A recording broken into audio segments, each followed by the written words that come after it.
اللہ کی رحمتوں سے کوئی بعید نہیں کہ آج کی مجلس بھی قبول کر لی جائے، اور اللہ فرشتوں سے فرمائے کہ دیکھو صدیاں بیت گئیں، یہ آج بھی بیٹھ کے اس نعمت کا شکرانہ ادا کر۔ باقی جہاں تک اس نعمت کا جو حضور کی صورت میں ہمیں نصیب ہوئی شکرانہ کرنے کی بات ہے، تو یہ ایک شب کی محفل میلاد کیا، ساری زندگی حضور کے نام لگا دیں، حق کے شکر پھر بھی ادا نہ ہو۔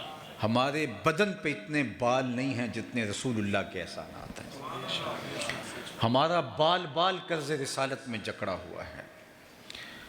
خدا شناسی تو بڑی دور کی بات ہے، ہم خود شناس بھی نہ ہوتے اگر وہ تشریف نہ لاتے، ہمیں یہ بھی پتہ نہ ہوتا کہ ہم کون ہیں۔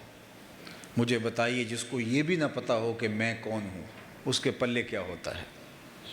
اقبال نے کہا تھا، اپنے من میں ڈوب کر پا جا سراغ زندگی، تو میرا نہیں بنتا نہ بن اپنا تو بن، اور جو اپنا بھی نہ ہو۔ اور انسان کب اپنا تھا؟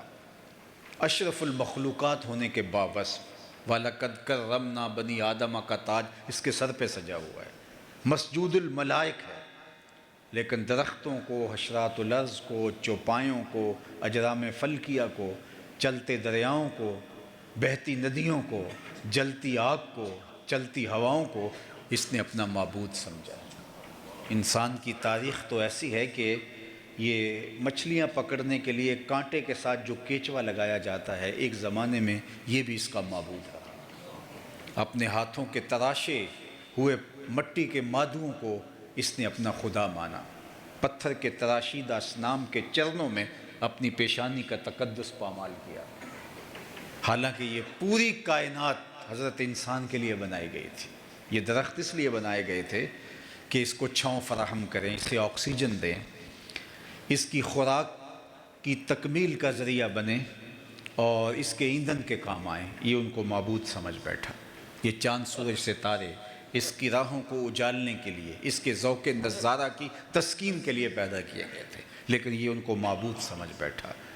یہ جانور اس کی سواری کے لیے، بار برداری کے لیے، دودھ اور گوشت کی ضروریات کی فراہمی کے لیے پیدا کیے گئے تھے، یہ ان کو معبود سمجھ بیٹھا۔ مجھے بتائیے 22ویں اسکیل کا آفیسر ہو اور درجہ چہارم کے ملازم کو سلوٹ کر رہا ہو تو لوگ اسے پتہ ہی نہیں میرا منصب کیا ہے، اسے پتہ ہی نہیں کہ میں کون ہوں، اسے اپنے عہدے کا علم نہیں ہے۔ اشرف المخلوقات، کرامت کا تاج سر پہ رکھا ہے، اور درختوں کو، ہواؤں کو، جلتی ہوئی آگ کو، اجرام فلکیہ کو اپنا معبود سمجھ بیٹھا۔ یہ تو حضور نے آ کر کے بتایا یہ تیرے معبود نہیں ہیں، تیری دہلیز کے نوکر ہیں۔ هو الذی خلق لکم ما فی الارض جمیعا، یہ سب کچھ تیری خدمت کے لیے پیدا کیے گئے۔ نہیں تو دیکھ چاند کو پوچھتا ہے، یہ دیکھ انگلی اٹھتی ہے اور وہ ٹکڑے ہو کے قدموں میں آتا ہے۔ سورج کو پوچھتا ہے، یہ دیکھ اشارہ ہوتا ہے اور وہ بھاگتا ہوا عصر کے وقت پہ آتا ہے۔ درختوں کو پوچھتا ہے، جا میں نہیں، انہیں تو ہی جا کے کہہ دے تمہیں اللہ کا رسول بلا رہا ہے، اور درخت دوڑتے ہوئے آ کے قدموں میں سجدہ ریز ہو جاتے ہیں۔ اب انسان کی آنکھ کھلی کہ میں کون ہوں، اب اس کی ٹون ہی بدل گئی، لہجہ ہی تبدیل ہو گیا۔ اب اس کا بدلا ہوا لہجہ دیکھیے، جب اس کی خود سے ملاقات ہوئی، اس دہلیز پہ آ کے اسے شعور ذات ملا، تو اب اس کا لہجہ ہی تبدیل ہو گیا۔ جو کیچووں کو، حشرات الارض کو، سانپوں کو، بچھوؤں کو، چلتی ہواؤں اور بہتے پانیوں کو اپنا معبود سمجھتا تھا، ان کے چرنوں میں اپنی پیشانی کے تقدس کو پامال کر رہا تھا، اب وہی انسان بولتا ہے۔ اس کی اڑان دیکھیے، فرشتہ کہنے سے میری توقیر گھٹتی ہے، یہ وہی بول رہا ہے، فرشتہ کہنے سے میری توقیر گھٹتی ہے، میں مسجود ملائک ہوں، مجھے انسان رہنے دو۔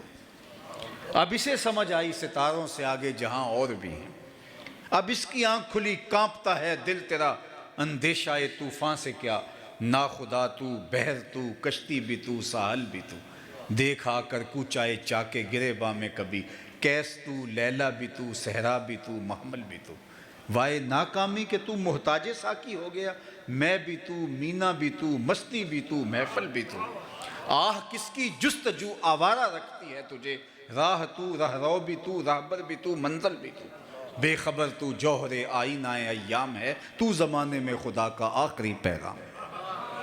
تو انسان کی خود سے ملاقات ہوئی ہے تو اس دہلیز پہ آ کے ہوئی ہے، اور اگر یہ در نہ ہوتا تو وہ آج بھی اندھیروں میں بھٹک رہا ہوتا۔ اور جنہیں ان کی دہلیز نہیں ملی وہ آج بھی ظلمتوں میں ٹکرے مار رہے ہیں۔ سید سلیم گیلانی کا ایک شعر ہے، میری ساری گفتگو کا آپ اس کو خلاصہ کہنا چاہیں تو کہہ سکتے ہیں، نہ خرد کی روشنی تھی نہ جنوں کی آگہی تھی، نہ خرد کی روشنی تھی نہ جنوں کی آگہی تھی، تیری رہبری سے پہلے یہ جہاں جہاں نہیں تھا۔ نہ خرد کی روشنی تھی نہ جنوں کی آگہی تھی، تیری رہبری سے پہلے یہ جہاں جہاں نہیں تھا، تیرے آستاں سے پہلے کوئی آستاں نہیں تھا، میں وہ زمین تھی جس کا کوئی آسمان نہیں تھا۔ تو زندگی کو نور ملا، زندگی کو سرور ملا، زندگی کو زندگی کا اجالا ملا، زندگی کو روشنیوں کا حوالہ ملا، تو اسی دہلیز پہ آ کے ملا۔ اور اگر یہ در نہ ملتا تو آج ہم بھٹکے ہوئے انسان کہاں لڑک کے جا چکے ہوتے۔ نصیر اچھا ہوا کہ ان کا در مل گیا ورنہ، نصیر اچھا ہوا کہ ان کا در مل گیا ورنہ، کہاں رکتے کہاں تھمتے نہ جانے کدھر جاتے، نہ جانے کہاں جاتے ہم اس دنیا کے اندر، پہچانے کہاں جاتے۔ تو یہ ان کی دہلیز کا صدقہ ہے کہ ہماری خود سے ملاقات ہوئی ہے، ہماری ذات سے ہمیں آگہی ہوئی ہے۔ یہ بھٹکا ہوا انسان، یہ بہکا ہوا انسان، مجھے بتائیے اپنے ہاتھوں سے اپنی بیٹی کو زندہ درگور کرے اور اس پہ داد بھی پائے۔ آج بھی ظلم ہوتے ہیں، آج بھی لوگ لوگوں پہ زیادتیاں کرتے ہیں، لیکن ان پر مذمت کی جاتی ہے، آر دلائی جاتی ہے، شرم دلائی جاتی ہے کہ تم نے یہ کیا کیا۔ مجرم منہ چھپاتا پھرتا ہے یا اپنے جرم کی کوئی تعویل کرتا پھرتا ہے، لیکن وہاں بیٹی کو زندہ درگور کر کے باپ فخر کرتا تھا کہ میں نے اپنی پگڑی کا کلس جھکنے سے بچا لیا ہے، اپنی آبرو کی حفاظت کر لی ہے، اور اس پہ ناز کرتا تھا۔ اور یہ اتنا بڑا جرم ہے، قرآن مجید نے ارشاد فرمایا وَإِذَا الْمَوْءُودَةُ سُئِلَتْ بِأَيِّ ذَنبٍ قُتِلَتْ، قیامت کے دن قبروں میں گڑی ہوئی بچیاں ان کو لایا جائے گا۔ یہ بات ذہن میں رکھو کہ سب سے پہلا سوال قیامت کے دن نماز کا ہوگا، اور سب سے پہلا فیصلہ قیامت کے دن قتل کا ہوگا۔ اول ما یحاسب بہ العبد یوم القیامہ القتل۔ دوسرے لفظوں میں یوں ہم کہہ سکتے ہیں، عبادات میں سب سے پہلا سوال نماز کا ہے، اور معاملات میں سب سے پہلا سوال قتل کا ہے۔ اور جس نے کسی شخص کے قتل میں آدھے جملے سے بھی مدد کی، پورا جملہ بھی نہیں بولا، صرف آدھے جملے سے، نصف جملے سے کسی نے کسی کے قتل میں مدد کی، اس کی دو آنکھوں کے درمیان قیامت کے دن لکھا ہوگا یہ شخص اللہ کی رحمت سے مایوس ہے۔ آئس میں رحمت اللہ اس کی دو آنکھوں کے درمیان لکھا ہوگا۔ آلہ قتل لے کے کسی پہ جھپٹ پڑنا اور کسی کے جسم کے ٹکڑے کر دینا یہ تو دور کی بات ہے، کسی کے قتل پر آدھے جملے سے بھی مدد کی کسی کو اکسانے کے لیے، تو یہ ایسا جرم ہے کہ قیامت کے دن وہ اس طرح محرومیوں کا شکار ہوگا۔ اور اللہ سب سے پہلا سوال قیامت کے دن جو ہے وہ ان معصوم بچیوں کا جو زندہ درگور کر دی گئی، جن کے دامن پہ کوئی گناہ نہیں تھا، ان بچیوں کا اللہ اٹھائے گا اور ان کے ظالم باپ کٹہرے میں ہوں گے، اور اللہ پوچھے گا بے یہ ذنب قتلت، کس جرم میں تمہیں قتل کیا گیا؟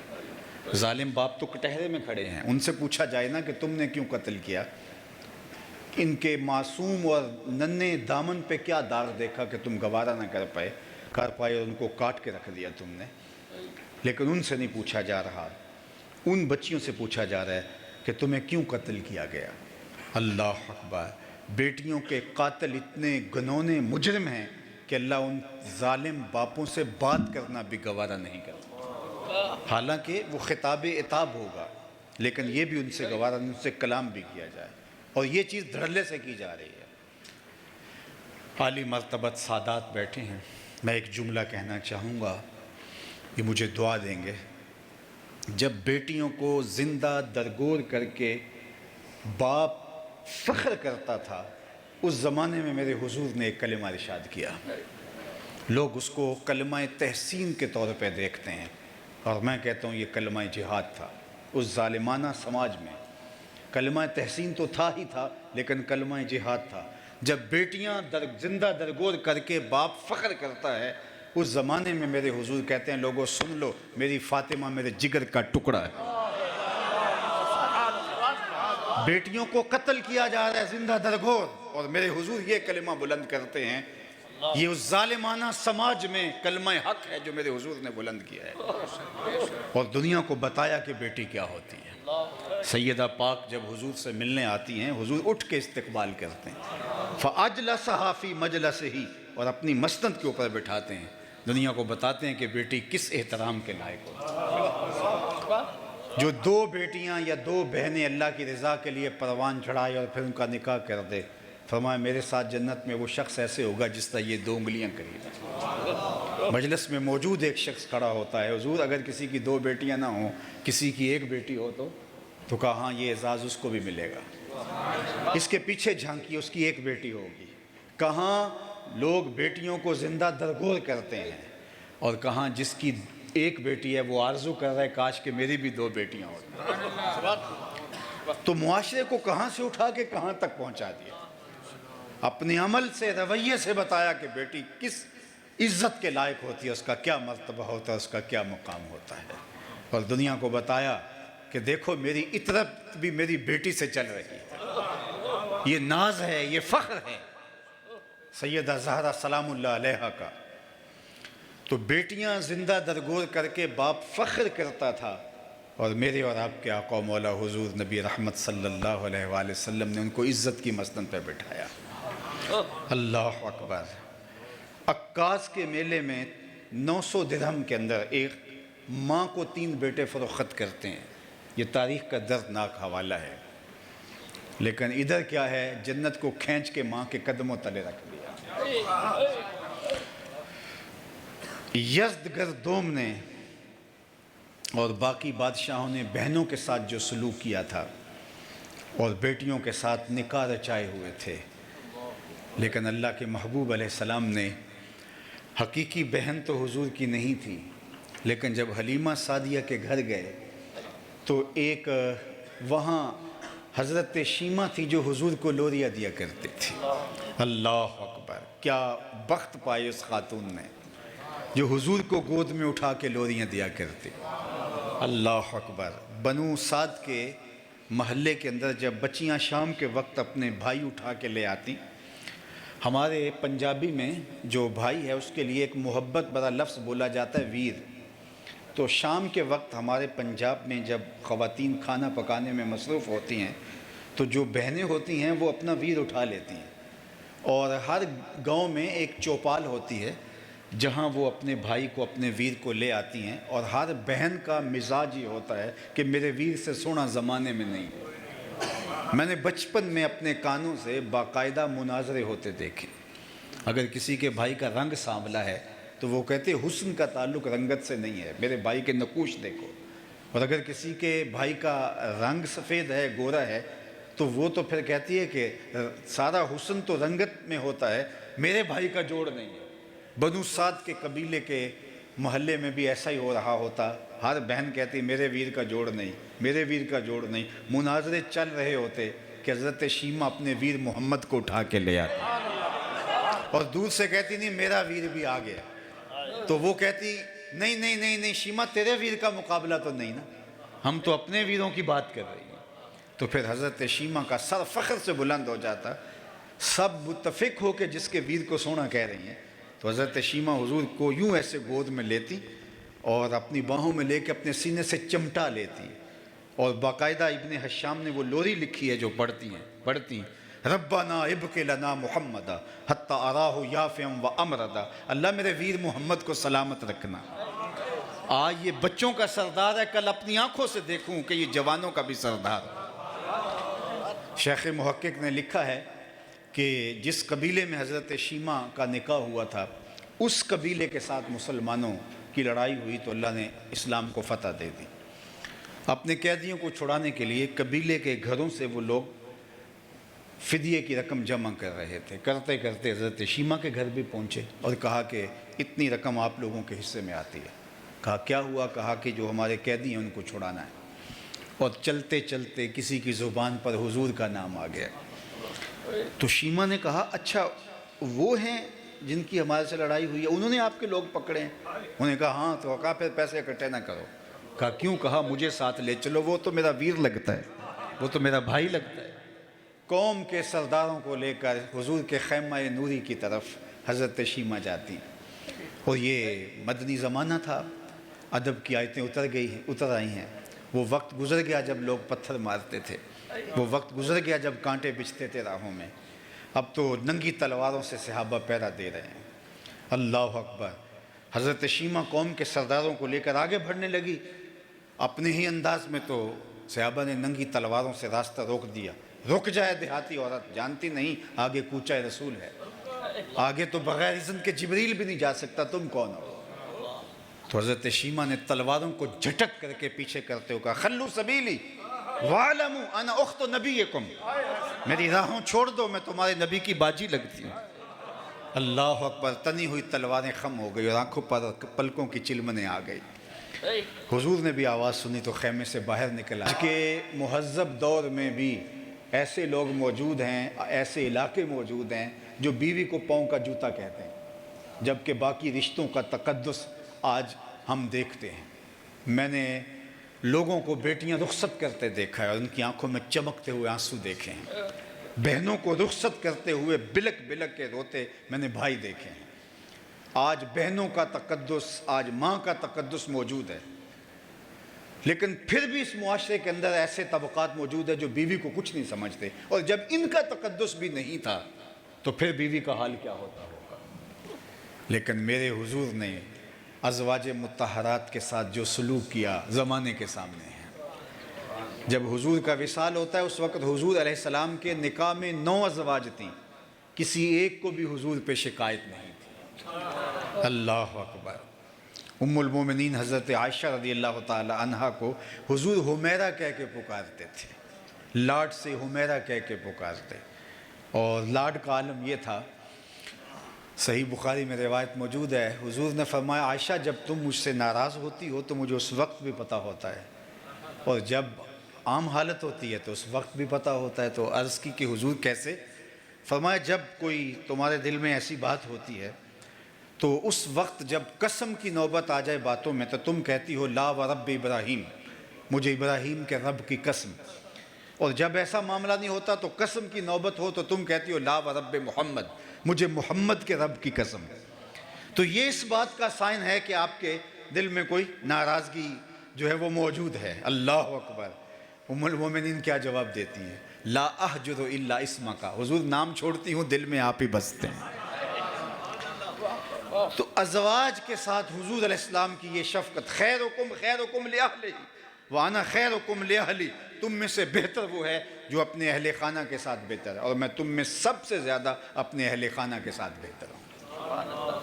حضرت خدیجۃ الکبریٰ رضی اللہ تعالی عنہا کے ساتھ حضور کی محبت کا ربط و رشتہ زمانہ اس کو کیسے فراموش کر سکتا ہے. ان کے وصال کے بعد اس سال کو عام الحزن کا نام دیا، دکھوں بھرا سال، صدمے کا سال بنا دیا. اللہ اکبر. کتنا صدمہ محسوس کیا. اور سیدہ ام المومنین عائشہ رضی اللہ تعالیٰ عنہ فرماتی ہیں حضور جانور ذبح کرتے اور گوشت کے مختلف ٹکڑے ان کی سہیلیوں کے گھروں میں بھیجتے. اللہ اکبر. تاکہ ان کو آسودگی و خوشی ہو. میرا ان سے جو رشتہ تھا مجھ سے نہ رہا گیا. میں نے ایک دن کہہ دیا حضور اللہ نے آپ کو بہتر ازواج دے دیں، اور آپ بار بار اس خاتون کا ذکر کرتے ہیں بڑھاپے کی وجہ سے جس کے ہونٹوں کے گوشے رنگ بدل گئے تھے. تو آقا کریم نے فرمایا عائشہ مجھے خدیجہ کے بارے تکلیف نہ دو، جب پورے مکے نے میرا انکار کر دیا تھا اس نے میرا اقرار کیا تھا، میں اس کا ذکر کیسے چھوڑ سکتا ہوں. تو یہ تھا حضور علیہ السلام کا رویہ اپنی ازواج کے ساتھ. دنیا کو بتایا کہ جو ہے وہ زوجہ کس مقام پہ ہوتی ہے اور کس جو ہے وہ مرتبے پہ ہوتی ہے. معاشرے میں قرآن بتاتا ہے فَذَلِكَ الَّذِي يَدُعُ الْيَتِيمَ، یہ وہ بد نصیب شخص ہے جو یتیم کو دھکے دیتا ہے. قرآن نے ایسے ہی نہیں کہا، وہ یتیم کو عملاً دھکے دیا کرتے تھے.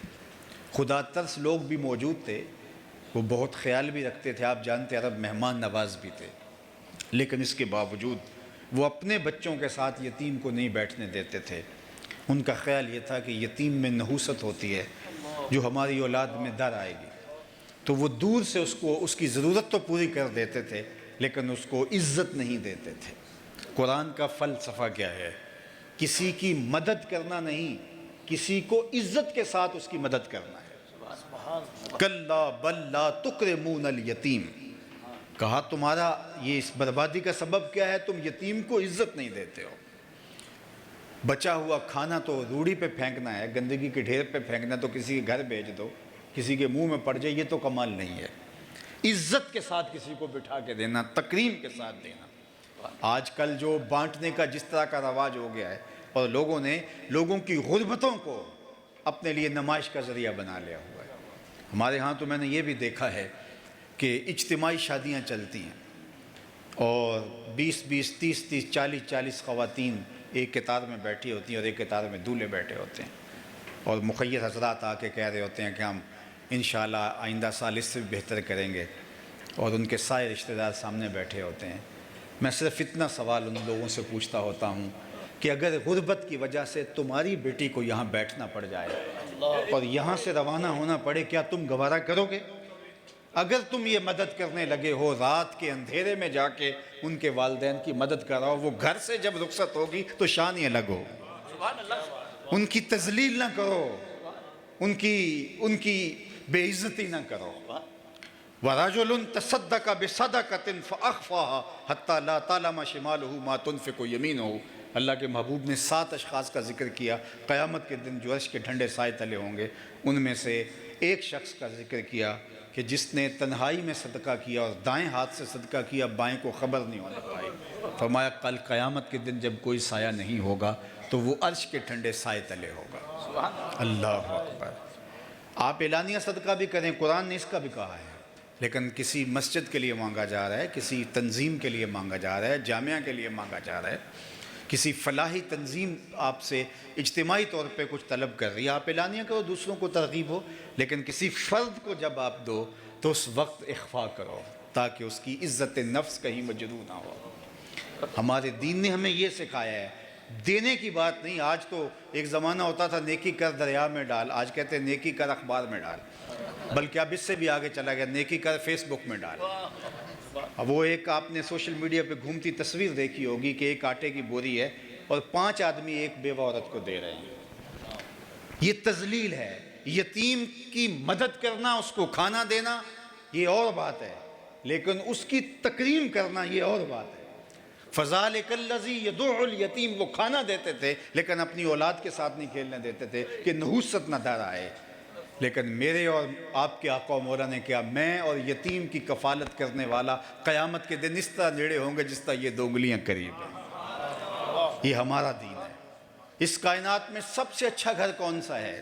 سب سے بہتر گھر کون سا ہے؟ کسی نے کہا جناب جو بر لبے سڑک ہے وہ گھر اچھا ہے، آنے جانے کی سہولت اچھی رہتی ہے۔ کسی نے کہا جو شہر کے مرکز میں ہوگا وہ گھر اچھا ہوگا۔ کوئی بولا جناب کوئی عالی نسب سوسائٹی کے اندر اگر گھر ہے تو وہ گھر اچھا ہے، وہاں انسان بہت محفوظ اپنے آپ کو فیل کرتا ہے۔ کسی نے کہا جناب جو ہے وہ دریا کنارے ہو، ساحل سمندر پہ ہو، وہ گھر اچھا ہے، وہاں خوب نظارے اور شفاف ہوا ملتی ہے۔ کسی نے کہا جو کشادہ ہو وہ اچھا ہے۔ کسی نے کہا جو پہاڑ کی چوٹی پہ ہو اور نیچے کے سارے نظارے جو ہے وہ دل اور روح کے قرار کا سبب بنے اور آنکھوں کو طراوت ملے، وہ گھر اچھا ہے۔ لیکن ہم نے حضور سے پوچھا تو آقا کریم نے فرمایا بہترین گھر وہ ہے جس میں یتیم رہتا اور اس کی عزت بھی ہوتی ہے، چاہے وہ 2 مرلوں کا جھونپڑا کیوں نہ ہو، جس میں ساتھ شرط لگائے، جس میں یتیم بھی رہتا ہو اور اس کی عزت بھی ہوتی ہے اس گھر کے اندر۔ گھر کے اندر یتیم ہو لیکن اپنے بچوں کی طرح اس کو نہ رکھا جائے اور اس کو قدم قدم پہ فیل ہو کہ میں یتیم ہوں، اس کو لمحہ لمحہ محسوس ہو کہ میں یتیم ہوں۔ ان کو لائنوں میں لگوا کے آپ جب بوریاں دیتے ہو، جب نذرانے دیتے ہو، تو آپ جانتے ہیں کہ ان کا دل کتنا دکھتا ہے، یتیم کا دل کتنا نازک ہوتا ہے۔ ہمارے دین نے تو ہمیں یہاں تک بتایا کہ جب بچے اکٹھے کھیل رہے ہوں اور تمہارا بچہ بھی ان بچوں میں کھیل رہا ہو تو اپنے بیٹے کو بیٹا کہہ کے آواز نہ دو، اس کے نام سے پکارو۔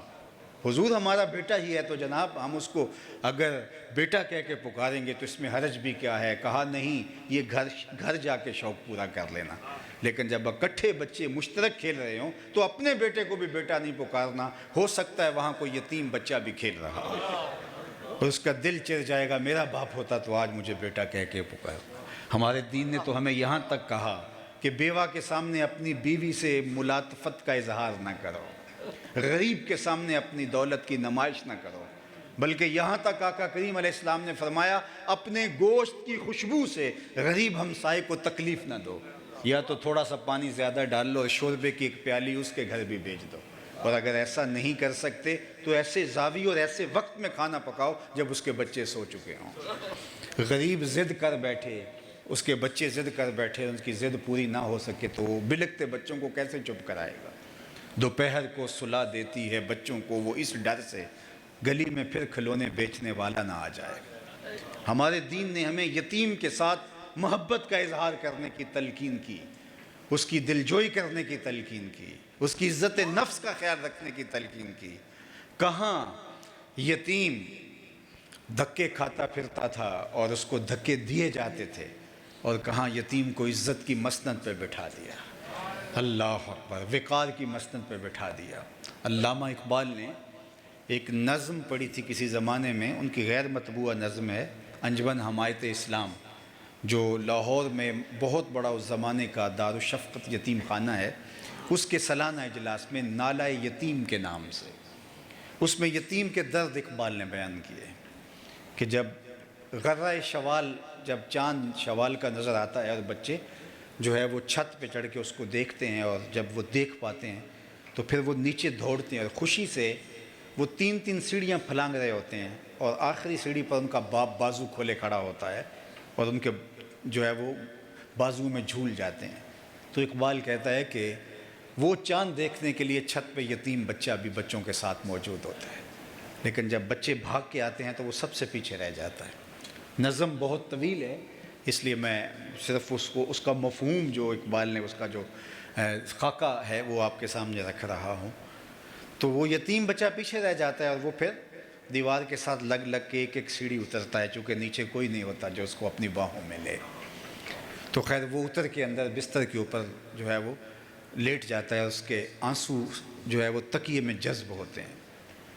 اقبال اس کو وہاں سے اٹھاتا ہے، اس یتیم کو، اور اس یتیم کو اٹھا کر کے حضور کی بارگاہ میں لے جاتا ہے، تصور ہی تصور میں، اور آقا کریم شفقت کا سر اس یتیم کے ہاتھ پہ رکھ کے کہتے ہیں تو کیوں گھبرا رہا ہے، تو میرا جانشین ہے۔ اور پھر امت کی طرف حضور مخاطبت فرماتے ہوئے امت کو کہتے ہیں کہ اس کی کفالت تمہارا ذمہ ہے، اس لیے کہ یہ میرا جانشین ہے۔ تو وہاں جو اقبال نے آخری شعر کہا کہ گر تم سمجھو تو 100 باتوں کی یہ ایک بات ہے، آبرو میری یتیمی کی تمہارے ہاتھ۔ تو امت کو ایسا درس دیا، اور آج اللہ کا شکر ہے امت یتیم کے لیے جو دل میں نرمی، جو گداز، جو محبت رکھتی ہے، آج غزہ کے بلکتے یتیموں کے لیے ہمارے دل تڑپ رہے ہیں، ہماری آنکھیں برس رہی ہیں، ہم بیتاب ہیں، اس لیے کہ یہ امت یتیموں سے بھر گئی ہے، جگہ جگہ یتیم پھیل گئے ہیں۔ دعا کریں اللہ اس امت کو غلبہ نصیب فرمائے۔ ایک فارسی شاعر ہے جس کے شعر کا مفہوم یہ ہے کہ جب ہم چمن میں آئے تھے تو بہار جا چکی تھی، اور ہم اب بوڑھے ہو گئے ہیں اور چمن سے نکلنے والے ہیں، اور ابھی تک جو ہے وہ خزاں ہی ہے، بہار آئی نہیں۔ تو ہم نے تو جب سے آنکھ کھولی ہے خزاں کا دور دورہ دیکھا ہے، اس امت کو کٹتے لٹتے پٹتے اور خانمہ برباد دیکھا ہے۔ اللہ امت کے لیے وہ وقت جلد نصیب فرمائے کہ یہ امت پھر بانک پن کی طرف جائے۔ اور میں سمجھتا ہوں کہ آج امت کا یہ حال ہمارے گناہوں کی شامت اور ہماری سستی اور کوتاہیوں کا نتیجہ ہے۔ اقبال نے بھی جب شکوے کی زبان کھولی تو اس کا لہجہ بہت تلخ ہو گیا تھا، شکوہ جواب شکوہ، اس پر پھر فتوے بھی متوجہ ہوئے تو لہجہ اس کا سخت ہو گیا۔ صفائے دہر سے باطل کو مٹایا ہم نے، نوع انسانی کو غلامی سے چھڑایا ہم نے، تیرے کعبے کو جبینوں سے بسایا ہم نے، تیرے قرآن کو سینوں سے لگایا ہم نے، پھر بھی ہم سے گلہ ہے کہ وفادار نہیں، ہم وفادار نہیں تو بھی تو دلدار نہیں۔ بہت سخت لہجہ ہو گیا آخر میں آ کے، لیکن جب جواب آیا تو سارا نشہ اتر گیا۔ اب جواب ادھر سے آ رہا ہے، لفظ وہی ہے، صرف صیغہ بدلتا ہے، اب جواب ادھر سے آ رہا ہے۔ صفائے دہر سے باطل کو مٹایا کس نے، نوع انسانی کو غلامی سے چھڑایا کس نے، میرے قرآن کو سینوں سے لگایا کس نے، میرے کعبے کو جبینوں سے بسایا کس نے، تھے تو آبا وہ تمہارے ہی مگر تم کیا ہو، ہاتھ پہ ہاتھ دھرے منتظر فردا ہو، ہر کوئی مست مئے ذوق تن آسانی ہے، تم مسلمان ہو یہ انداز مسلمانی ہے، حیدری فقر ہے نئے دولت عثمانی ہے، تم کو اسلاف سے کیا نسبت روحانی ہے، وہ معزز تھے زمانے میں مسلمان ہو کر، تم خار ہوئے تارک قرآن ہو کر۔ ہماری پستی، زبوحالی، ذلت، رسوائی اور نکبت کا سبب یہ ہے ہم نے کتاب رحمت کو چھوڑ دیا ہے۔ آج تو ہمارے پاس صرف جو ہے وہ قرآن مجید قول و قرار کی نوبت آئے تو سر پہ اٹھا لیں کہ میں یہ جرم نہیں کیا یا فلاں نے یہ جرم کیا ہے، کیا قرآن اس لیے نازل ہوا تھا؟ ببند صوفی و ملا اسیری حیات از حکمت قرآن گیری، با آیاتش ترا کار جزی نیست کہ از یاسین او آساں بمیری۔ اقبال نے کہا کہ تو جاہل صوفی اور کاہل ملا کے ایسے پھندے میں پھنسا کہ تو نے قرآن سے زندگی تلاش نہیں کی، قرآن کی آیتوں سے تجھے صرف اتنا سروکار رہ گیا، جب تیرے بوڑھے کی روح اٹک گئی تو سورہ یاسین لے کے بیٹھ گیا کہ میں اس کی تلاوت کروں تو اس کی روح آسانی سے نکل جائے۔ اقبال کہتا ہے اس میں کوئی شک نہیں کہ اس کو فائدہ ہوتا ہے، لیکن مجھے افسوس ہوا کہ تو نے اس قرآن سے مرنا ہی سیکھا، کاش اس قرآن سے جینا بھی سیکھ لیا ہوتا۔ اس کا حرف حرف زندگی بخش ہے، لفظ لفظ حیات آفری ہے، گر تو می خواہی مسلمان زیستن نیست ممکن جز بقرآن زیستن۔ قرآن کے بغیر تو ایک قدم بھی نہیں اٹھا سکتا۔ اگر تمہاری اور میری زندگی اس پاکیزہ کتاب کے دائرے میں آ جائے تو ابھی حضرت قرآن مجید کی اس آیت کا حوالہ دے رہے تھے وَأَنْتُمُ الْأَعْلَوْنَ إِن كُنْتُم مُؤْمِنِينَ، اگر تم مومن بن کے رہو تو پھر سر بلند تم ہی رہو گے، اگر تم مومن بن کے رہو تو عزت کا تاج تمہارے ہی سر پہ رکھیں گے، سرخروئی تمہارا ہی مقدور ہوگا اگر تم مومن بن کے رہو۔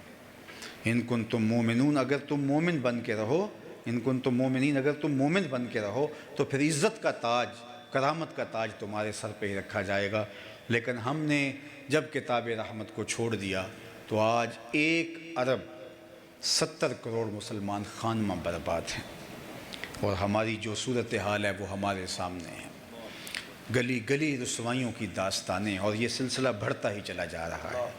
تو میرے اور آپ کے آقا و مولا حضور نبی رحمت صلی اللہ علیہ وآلہ وسلم نے آ کے زمانے کے رنگ ہی بدل دیے۔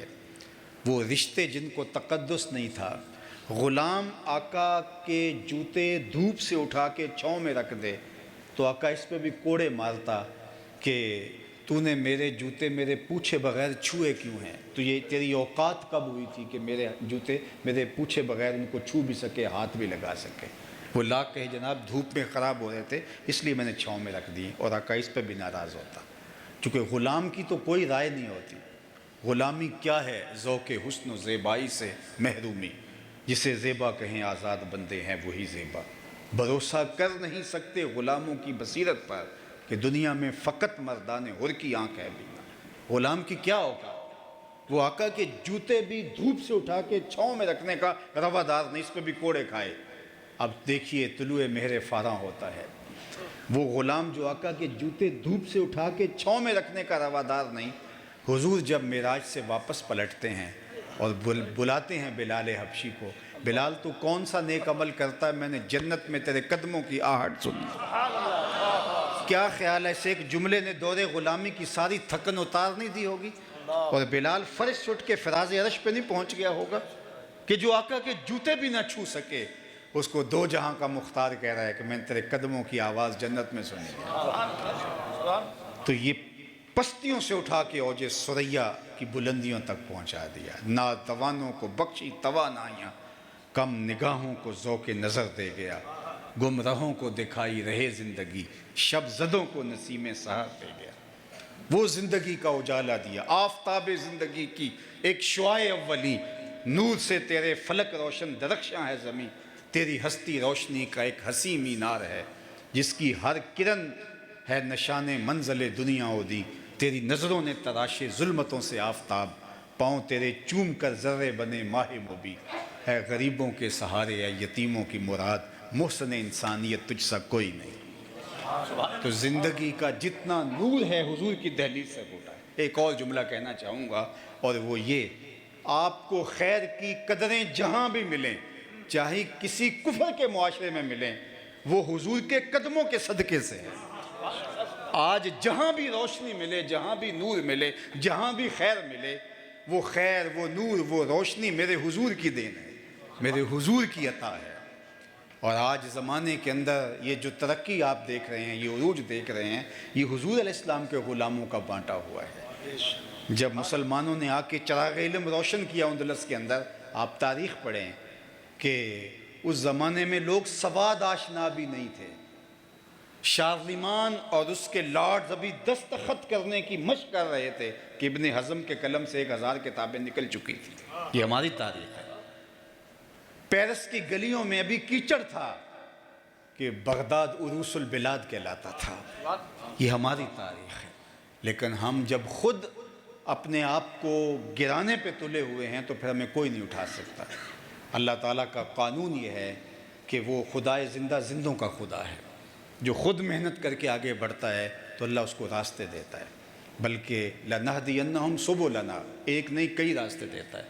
لیکن جو سکڑ کے گھر بیٹھ جائے تو پھر اس کو مٹا دیا جاتا ہے، اس کا عروج زوال میں بدل دیا جاتا ہے۔ ہم سرخرو تھے، لیکن جب ہم تن آساں ہو گئے تو پھر ہمارا یہ حال ہو گیا۔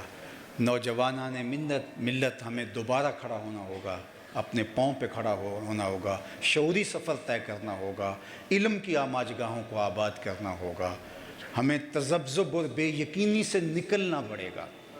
اللہ اکبر۔ حضرت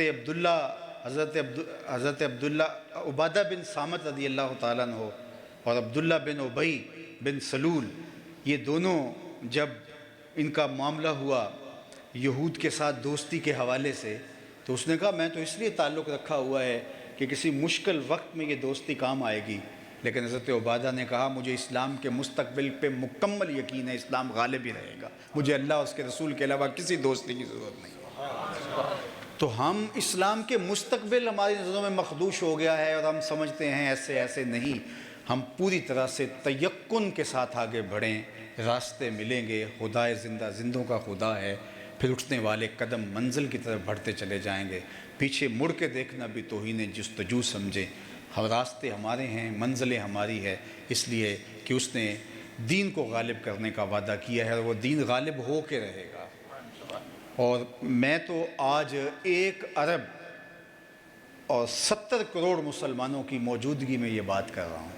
آپ یقین کی برستی بجلیاں دیکھیے جب سراقہ بن مالک حضور کو گرفتار کرنے کے لیے آتا ہے، اور یہ وہ حالات تھے کہ حضور مکہ چھوڑ کے جا رہے ہیں، مکے میں رہنا محال ہو گیا تھا اور حضور مکہ چھوڑ کے مدینے جا رہے ہیں، تو یہ گرفتار کرنے آ رہا ہے۔ تیقن دیکھیے اپنے مشن پر۔ حضور فرمایا تم گرفتار کرنے لگے ہو، میں تمہارے ہاتھ میں کسرا کے کنگن دیکھ رہا ہوں۔ آپ ذرا دیکھیے وہ تیقن اپنے مشن پر اور اپنے مستقبل پر۔ تو ہم بالکل جو ہے وہ تذبذب اور بے یقینی کے گڑھے میں نہیں گرنا، ہمیں یقین کے ساتھ آگے بڑھنا ہے۔ آنے والا کل ہمارا ہی ہے۔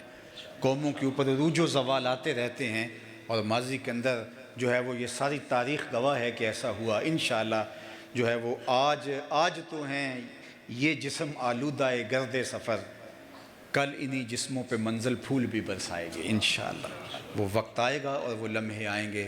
اللہ تعالیٰ جل شانہ آج کی مجلس کا ایک ایک لمحہ اپنی بارگاہ میں قبول فرمائے اور ہمارا حضور کی بارگاہ میں دست بستہ نذرانہ مستجاب ہو۔ کار ما آخر شدو آخر زما کار نشد، مشت خاک ما غبار کوچائے یار نشد، و آخر دعوانا ان الحمدللہ رب العالمین۔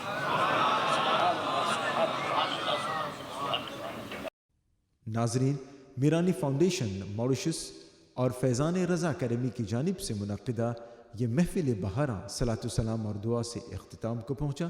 یہ پروگرام بھی پائے تکمیل کو پہنچ جائے گا۔ آپ کی توجہ کے لیے شکریہ۔ اگلی ملاقات تک انور کو اجازت۔ السلام علیکم ورحمۃ اللہ وبرکاتہ۔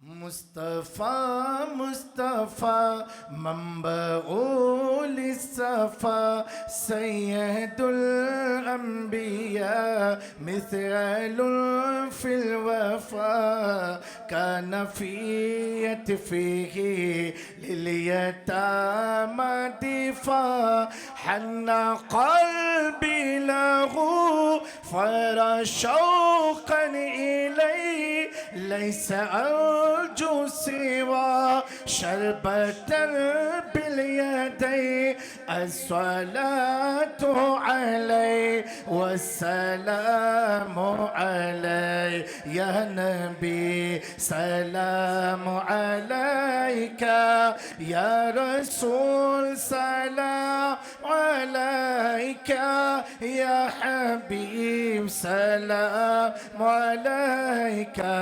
صلوات الله عليك طلع البدر علينا من ثنية الوداع وجب الشكر علينا ما دعا لله داعي آپ کا تشریف لانا وقت بھی کتنا سہانا جگمگا اٹھا زمانہ اور گاتی تھی ترانہ یا حبیبی یا رسول اللہ یا نبی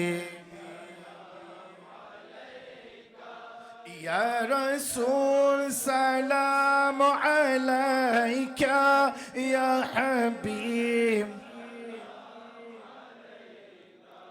صلوات اللہ علیک سید جلا کا صدقہ خواجہ عثمان کا صدقہ خواجہ دورہ کا صدقہ اشرف سمنا کا صدقہ کر کرم محبوب دعوے مرشدی رئیس میاں پر کر کرم محبوب دعوے سیدی موئل میاں پر ہو کرم محبوب دعوے سیدی مصطفیٰ قبلہ پر عمر میں علم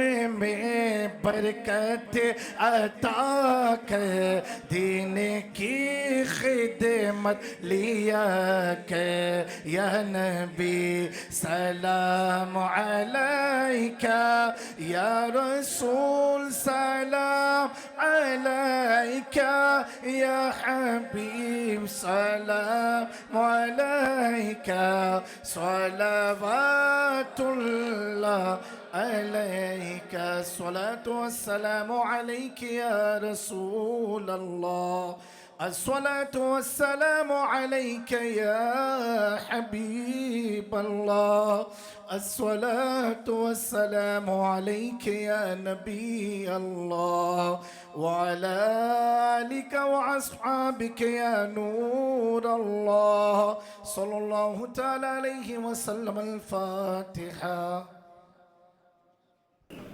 یا ہم سب کی گناہوں غلطیوں خطاؤں کو معاف فرمانے والا اللہ، یا اللہ تو بڑا رحیم ہے، تو بڑا کریم ہے، تو کرم فرمانے والا ہے، تو رحم فرمانے والا ہے، یا اللہ تو ہم سب کے جسم و جان کا مالک ہے، یا اللہ اس مسجد میں تمامی تیرے محبوب سے محبت کرنے والے لوگ حاضر ہیں، یا اللہ ہم سب اس وقت تیری بارگاہ میں اپنے خالی ہاتھ کو پھیلا کر مولا تیری بارگاہ میں التجا کرتے ہیں، یا اللہ جانے میں انجانے میں قصداً کوئی بھی غلطی گناہ بولنے میں چلنے میں پھرنے میں اٹھنے میں بیٹھنے میں مجھ سے ان سے کسی سے ہوئی ہو، یا اللہ تو معاف فرما دے، عطا فرما دے۔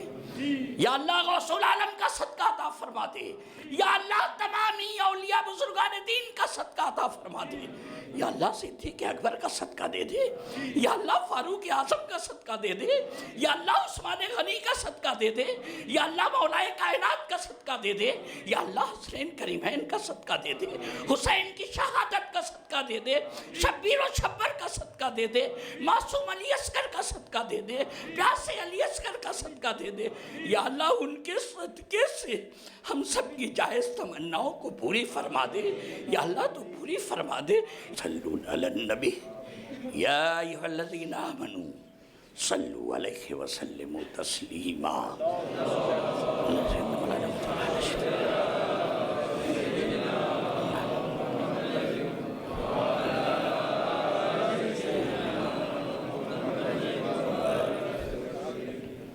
وصلی اللہ تعالی علی خیر خلقہ وعلی آلہ واصحابہ اجمعین برحمتک یا ارحم الراحمین بحق لا الہ الا اللہ محمد رسول اللہ صلی اللہ تعالی علیہ وسلم۔ اللہ اللہ اللہ اللہ اللہ